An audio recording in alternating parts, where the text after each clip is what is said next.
당시에는 끈끈하고 결속된 가족의 형태가 어떻게 욕망과 현실에서 파멸돼 나가는지를 역순으로 간 게 좋겠다고 생각했고, 마지막에는 인물만 카메라 밖으로 나가고 카메라는 밖으로 나가려다가 멈춰서 그대로 밖을 보고 있거든요. 근데 그 마지막 문은 제가 설정한 게 시간의 문, 우리는 갈 수 없는 예, 지나온 시간의 문이라고 생각을 하고 마지막에 그들의 좋았던 화양 연화의 시절을 이제 보여주고 싶었습니다. 네. 특히 그 누나와 그 누나 남편이 처음에 문에서 만나는 네. 장면, 네. 오그라들더군요. 네. 저도 많이 힘들었습니다. 저 사실은 제일 무서운 대사가 영화에서 당신 난 사랑해. 그때가 아주 섬뜩했어요 저는. 네. 사실은 그게 일종의 살인 교사를 암시하는 건데 그렇죠. 그 말이 다 들어 있잖아요. 네. 그 말에 만약에 다른 구체적인 말들이 이어졌으면 굉장히 촌스러웠을 텐데 그 말 한마디 모든 것들 다 뭐랄까 이렇게 캐치하게 만들어서 네. 장항준의 대사력은 없구나 이런 생각했습니다. 네, 사실은 뭐 여러 가지 것들을 생각했어요. 어떤 직접적인 이런 것들을 해야 될까 하다가 이제 우리가 친구한테 야 사업 같이 하자. 너나 믿어? 이렇게 뭐 예를 들면 미국의 갱스터들도 미국을 한 번밖에 못 가봤지만 이제 갱스터들 간에 가장 중요하게 생각하는 믿음과 사랑 뭐 이런 거예요. 우정, 믿음. 이 사람들이 이런 불법적인 일, 이런 어떤 것들을 이야기하는 데 있어서 믿을 거는 아무것도 없어요. 어떤 뭐 그 차용증도 있을 수가 없고 서약서도 무의미한 상황에서 가장 할 수 있는 것들은 그런 것들이라고 생각을 해서 있었어요. 송은 씨, 우리 송은 대표가 자주 듣는 얘기니까 장항준 감독한테 나 믿어? 이번 영화 찍을 때 아니 안 믿는 걸 알기 때문에 그런 얘기는 뭐 함부로 물어보지 않고요. 근데 뭐 영화를 만들면서 그런 얘기를 깊게 해보진 않았던 것 같아요. 왜냐면 생각보다 작업할 때 굉장히 집중도가 좋은 편이긴 하거든요. 네. 그래서 그런 쓸데없는 얘기는 잘 안 했던 것 같습니다. 날카로운 성격이고 좀 그런 것 같아요. 제가 봤을 때. 네. 사실은 그 아까 무대 인사 때도 뭐 연예 프로에 나가고 뭐 등등 얘기를 했었습니다만 작업의 과정에서는 굉장히 뭐랄까요. 말씀하신 대로 집중도도 강하고 자기가 추구하는 장르도 다르고 약간의 그 대중이 생각하는 자신의 이미지와 자신의 작품 세계하고의 어떤 괴리감 이런 것들 가끔 느끼십니까? 네, 가끔 느낍니다. 뭐 사실 이제 전에 제가 2011년도에 뭐 만들었던 사인이라는 드라마도 처음에는 제가 했다 그러니까 사람들이 처음엔 되게 놀랐어요. 누가 이런 장르물을 그때는 이제 TV 드라마의 장르물이라는 것 자체 개념 자체가 없었던 로맨틱 코미디의 시절이었기 때문에 그런데 그때도 그랬고 그리고 기억의 밤 때도 그렇고 지금 이 작품도 그렇고 조금 어느 정도 이게 지금 인간의 욕망 그리고 그 어떤 심연에 있는 얘기들에 좀 가끔 관심이 생기더라고요. 그래서 왜 항상 양식 뭐 밥만 먹을 수 없지 않습니까? 가끔 짜장면도 먹고 어떤 뭐 이태리 음식도 먹고 약간 저한테는 어찌 보면 저한테 영화로서의 잡식성 저는 대표적인 영화계의 김밥 천국 같은 것도 다 있어요. 순두부찌개도 있고 김밥도 있고. 문제는 이제 미국 처음 갔다는 거죠.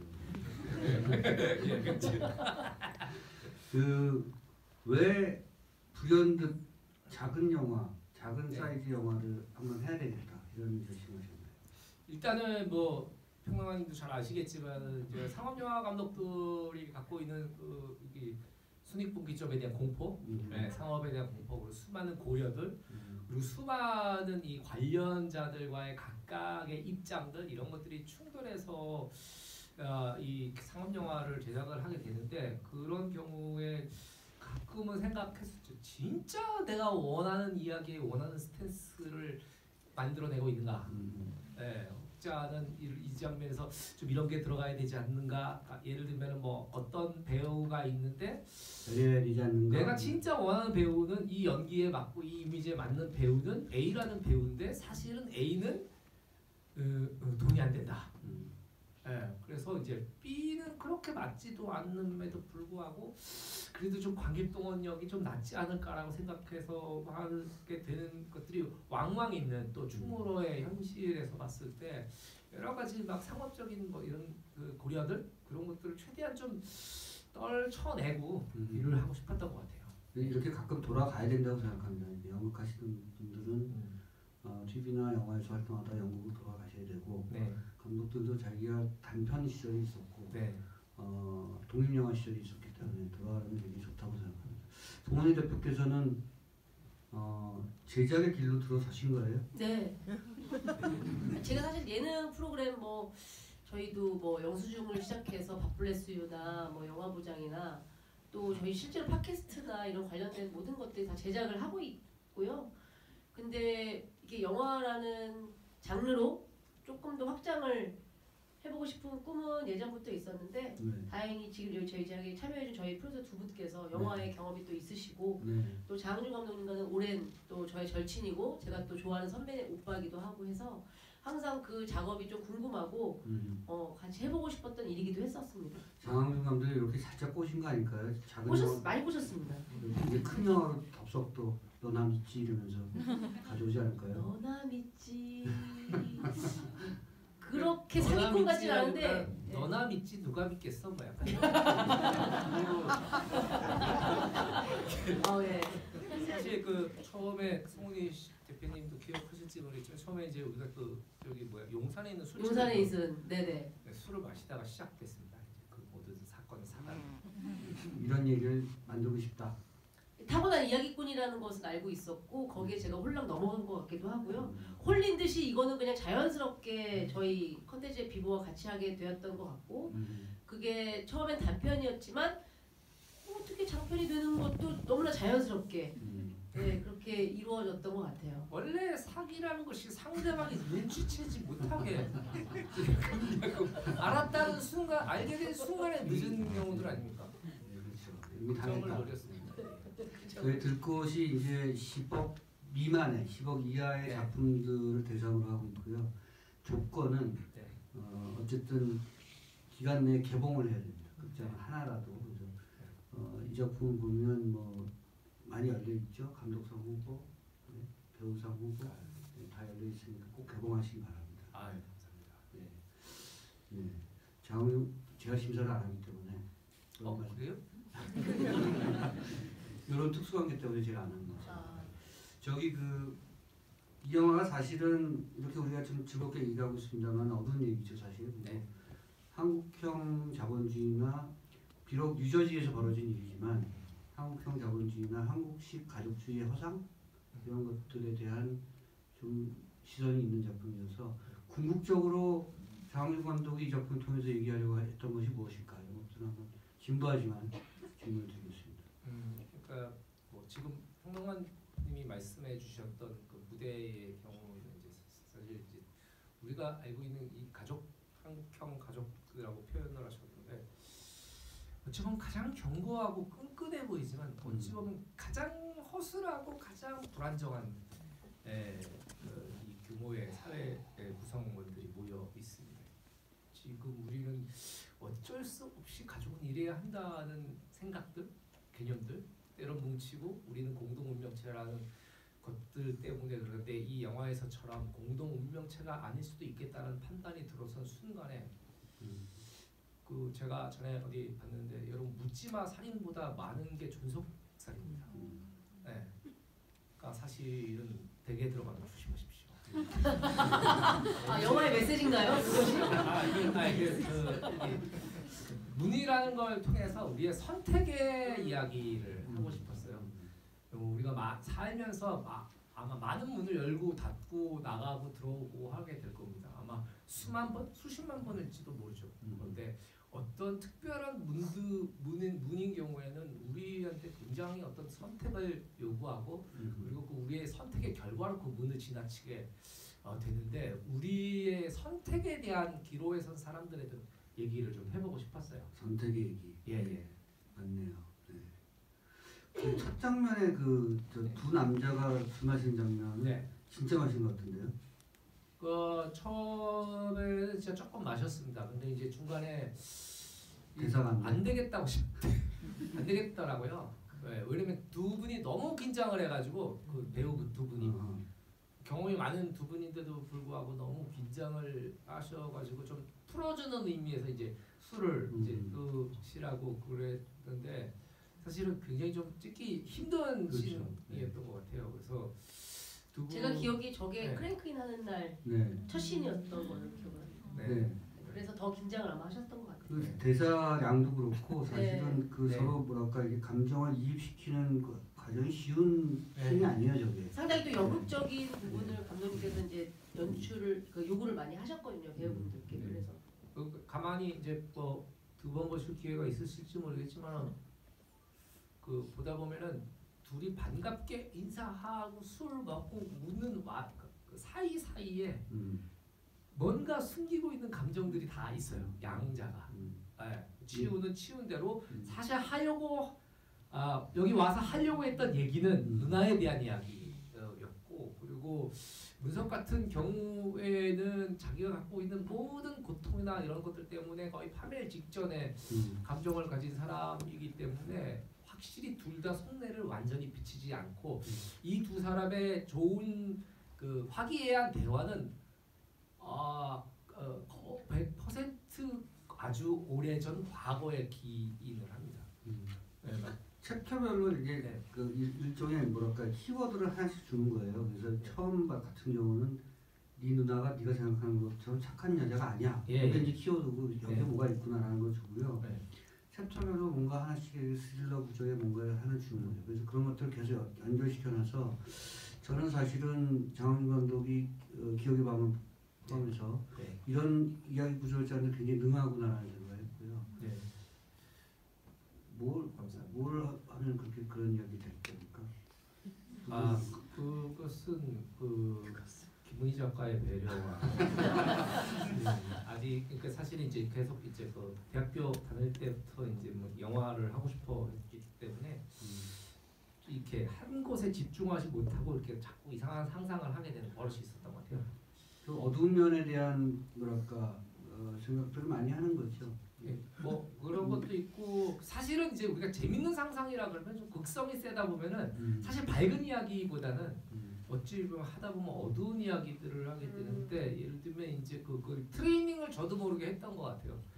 뭐 버스 정류장에 어떤 아줌마가 볼록한 가방을 이렇게 가방 속에 뭐 볼링공 같은 건지 놓고 있는 것 같으면은 거기서 앉아서 보면서 이제 관찰을 하는 거죠. 그게 습관이 돼버렸어요 이제.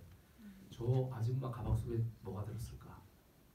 저게 만약에 사람 머리라면 그리고 만약에 저게 사람 머리라면 이 아줌마는 어떤 버스를 타고 어디가 마지막 종착역일 것인가 그리고 간밤에 이 아줌마가 있었던 공간에서 무슨 일이 벌어졌을까 이런 것들을 막 그냥 꼬꼬무 듣는 것 같아요. 그런 것들을 막 상상해 나가는 버릇을 하다 보니까 저도 모르게 조금 이렇게 좀 난데없이 생각들이 막 튀어나오게 되는 것 같아요. 예. 게다가 이제 세상이 매우 지금 뭐 여러 가지로 문제가 많고 어둡고 그렇기 때문에 적절한 어떤 어프로치라는 생각을 했었습니다. 이런 이야기 해야죠. 사실은 지금 밝고 따뜻한 이야기를 원하는 분들도 있지만 세상을 좀 직시할 수 있는 이야기가 그런 영화가 필요하다는 생각을 했고 제가 이 영화를 보고 선택한 이유 중에 하나입니다. 한국 사회가 사실은 생각하는 것처럼 매우 밝게 가고 있지 않다. 좀 쉽지 않다 이런 얘기 생각을 했고 그래서 저도 좀 존속사인이 돼서 약간 마음이 어두웠지만 김홍태를 선택을 했습니다. 윤상민 기자가 있죠. 질문하세요. 이게 지명제인가요? 마이크 없으니까 그냥 큰 소리 마이크 있어요. 갖다 드릴게요.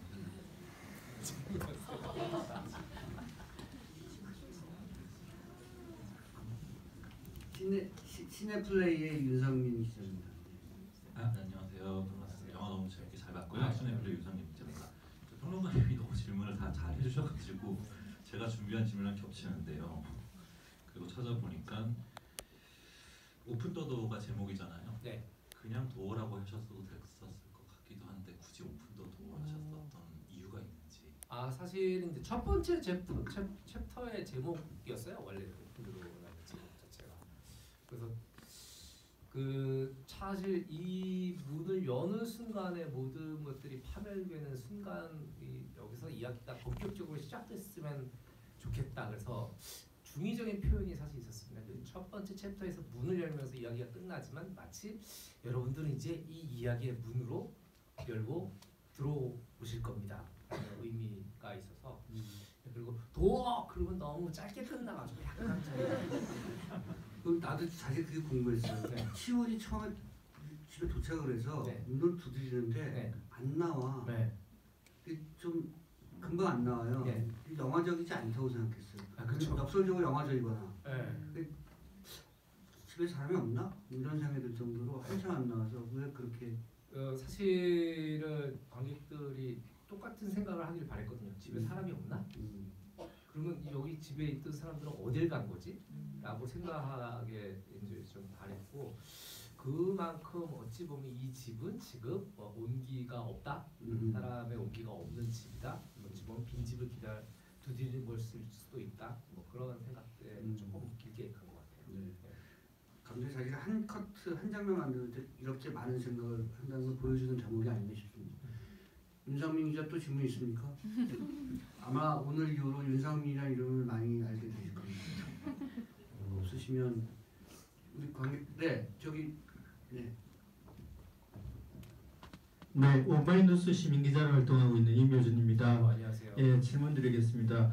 저 혹시 그 배우 중에 지금 남자 배우 문성으로 나온 배우 네. 그 이름이 혹시 오픈 더 도어라는 문과 연관되어 있는지 한번 그냥 여쭤보고 싶고요. 예. 그다음에 과거의 일이지만 그래도 지금과 연결된다고 생각했던 부분이 뭐 위스키 술이지만 지금 많이 젊은 사람도 그렇고 지금 일반 서민들도 많이 위스키를 마신다는 그런 내용도 좀 저한테는 와닿았고 그게 현실적으로 와닿았고 두 번째는 이제 지금 그 번역돼서 나왔지만 양심이 있느냐라는 표현을 썼을 때 그 양심에 대한 부분도 제가 좀 마음에 울림을 줬거든요. 지금의 어떤 상황과 그 치열한 어떤 진영과 인연과의 싸움이라든지 문화를 벗어난 그런 정치 사회의 그런 문제들도 조금 그런 맥락에서 양심이 없는 사람들도 많고 염치도 없는 사람도 많았는데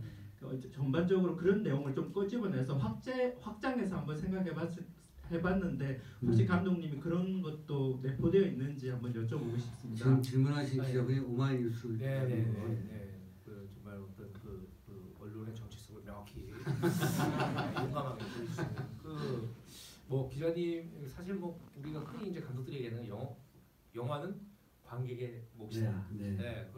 그렇게 봐주신 부분들도 되게 새롭게 저한테는 볼 수 있는 각 측면이 있구나라는 생각이 들었고 어찌 보면 저는 거기에 집중한 것 같아요. 욕망이라는 것이 무엇인가. 우리가 사실 이 욕망과 파멸의 역사는 어찌 보면 인류의 역사 아닙니까? 예.